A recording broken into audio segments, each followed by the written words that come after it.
Hello guys, back to my channel. আপনারা কেমন আছেন? ভালো থাকবেন, সুস্থ থাকবেন। তা আপনি দেখবেন যখন আপনার ভালো টাইম চলবে না, তখন অনেক রকম মানুষ পাবেন আপনার কাছে, জ্ঞান দেবে, মানে জ্ঞান দেওয়ার জন্য একদম মানে রেডি, জ্ঞান দিতে চলে আসবে। হ্যাঁ, আর যখন আপনার খারাপ টাইম চলবে তখন আপনি কাউকেই পাবেন না, তখন থাকবে না। খারাপ টাইমে কি তোমার পাশে থাকবে। আর যখন আপনার ভালো টাইম চলে যাবে তখন আপনার কাছে তখন জ্ঞান দেবে না, কত মানুষ চলে আসবে, কত রকম জ্ঞান দেবে। হ্যাঁ ভাই, একবার আমাকে বলবে, আমি ঠিক চলে আসবে, একবার ফোন করবে, অসুবিধা হবে। কিন্তু আপনি খারাপ টাইম যে পড়বেন না, সে মানুষ বলবে না। তো এরকম মানুষের কাছ থেকে দূরে থাকাটাই অনেকটা বেটার।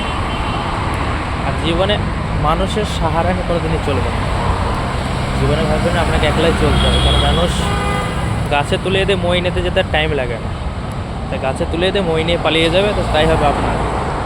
তাই মানুষের কথা না ভাবে না, না মানুষের কথা শুনে নিজে যেটা ভালো লাগে সেইটা সেই মতো চলুন, বয়স অনেকটা ভালো থাকবে। মানুষে অনেক রকম মানুষই থাকে, কেউ একটু জ্ঞান দেবে, কেউ অতিরিক্ত জ্ঞান দেয়, কাজে তুমি কাউকেই পাবে না। ঠিক আছে, তো মানুষের কথা আপনি শুনবেন না, নিজে যেটুকু পারবেন সেটুকুই করবেন, আর নিজের বলে চলবেন। আপনি যদি লোকের বলে চলেন না, অন্য অন্য মানুষের বলে যদি চলতে চান, তাহলে আপনি দুদিনেই পড়ে যাবেন। আর যদি নিজের বলে চলেন আপনি, তখন আপনি কখনোই ধরবেন না। সেই কথাটা হামেশা মনে রাখবেন, সকল সময়তে এই কথাটা মনে রাখবেন যে কারোর বলে কোনোদিনই চলা যায় না, নিজের বলেই চলতে হয়।